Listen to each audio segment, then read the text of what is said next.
The News Watch never stops. This is 1010 Wins at 92.3 FM. You give us 22 minutes. Welcome to Driving and the News. Our mission is to record history. At 7:40 on this Tuesday, November 28th. I'm Scott Stanford. Here's what's happening. AccuWeather Alert Day. We bundle up for the season's coldest temps, wintry winds, possible snow flurries. Dean DeVore joins us in mere moments with all the details. Israel and Hamas agree to a 2-day extension of the ceasefire as more hostages are set to be released from Gaza. A deadly day in the city. 3 bodies found in 3 separate incidents over a few short hours yesterday.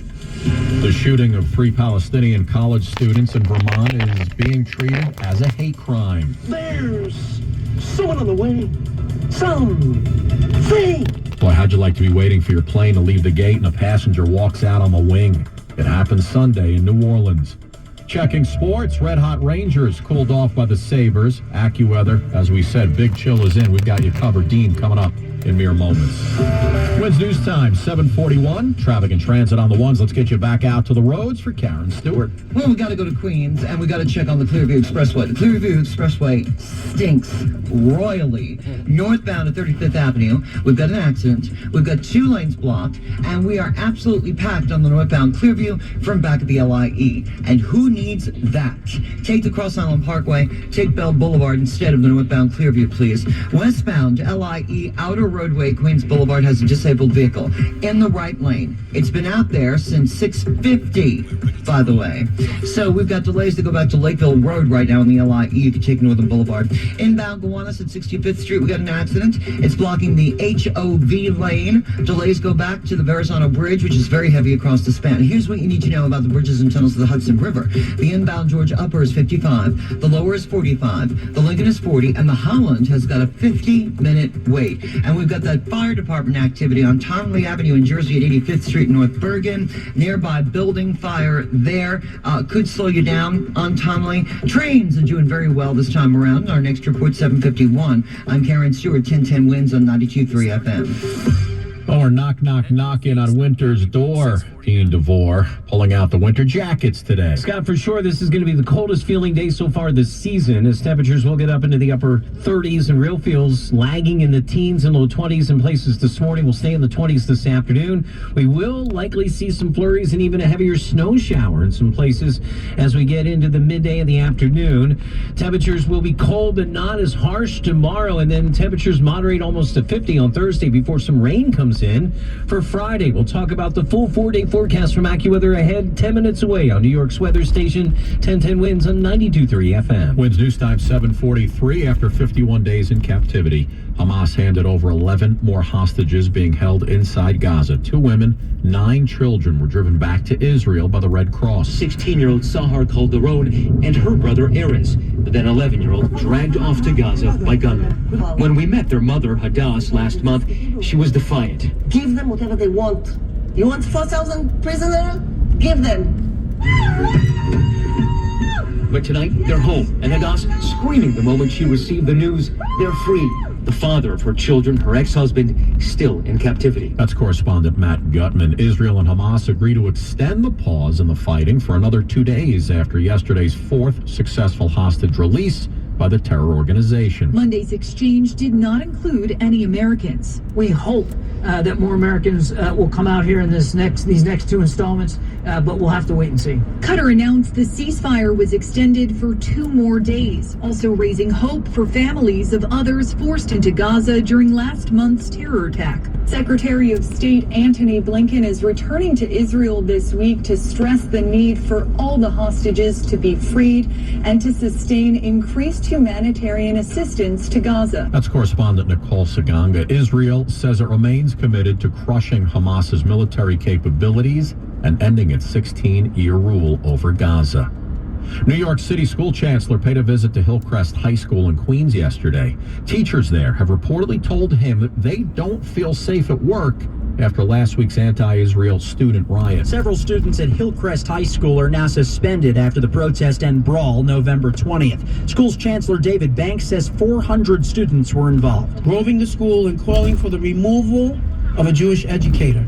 We immediately moved the educator to safety and swiftly took steps to make the school calm. He says the teacher was safe the whole time. It was her Facebook profile picture showing her holding a sign supporting Israel at a recent rally that sparked this reaction. Khadija Ahmed is a student who protested. We wanted Palestine to be free, but the message got lost and lots of people were hurt mentally and our teacher is in danger, and I do think that she should be able to come back. Multiple students say it got out of hand because some jumped into the protest for fun.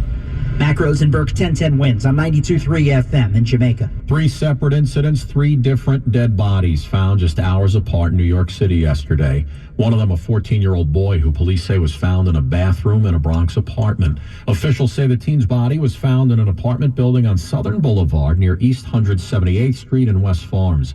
They say there was no sign of trauma. About an hour later in Brooklyn, a man police say looked to be in his 30s was found dead inside the cargo section of a U-Haul box truck on Holly Street in East New York.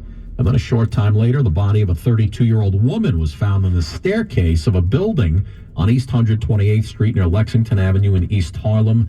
None of the victims' names have been released. WINS News Time 746. The family of Ross McDonald has confirmed that he has died after being reported missing earlier this month. The Irish director and cinematographer went missing on November 4th after going for a bike ride in Bed-Stuy, Brooklyn. Police say his bike was found at Fort Tilden Beach in Queens. 2 weeks ago, authorities found the dismembered body on Breezy Point Beach. The cause of death has not yet been determined. Officials suspect McDonald went for a swim and drowned. Ross McDonald was 44 years old.